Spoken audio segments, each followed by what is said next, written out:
Today we're going to talk about the law of cosines. And the law of cosines states that when you're finding a missing angle such as A, you would say that A squared equals B squared plus C squared minus 2 times B times C times the cosine of A.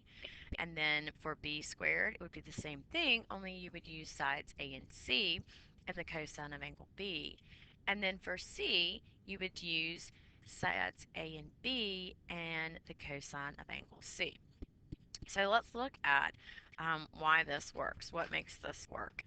And we'll start using just a simple Pythagorean theorem. So we know that Pythagorean theorem is A squared plus B squared equals C squared. But we're going to use this triangle right here, and our sides are going to be A, H, and this one's going to be C minus X. So we're going to have to fill everything in accordingly.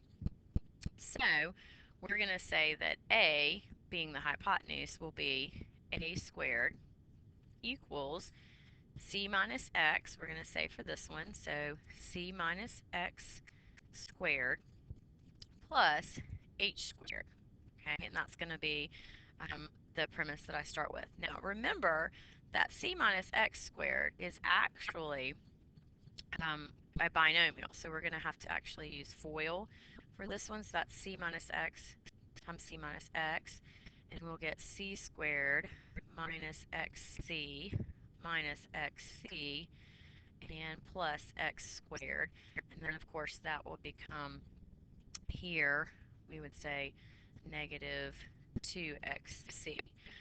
So from here, my next step would actually be written as a squared equals c squared minus 2cx or xc plus x squared, right, plus h squared. So the next thing I'm going to do is I am going to substitute right here. I'm going to substitute for x squared plus h squared. I'm going to substitute b squared because using Pythagorean theorem, x squared plus h squared is equal to b squared. So I'll say over here b squared equals h x squared plus h squared. So that allows me to substitute that. So here I'm going to substitute that value first. So my next line will be a squared minus or equals c squared minus 2cx, right?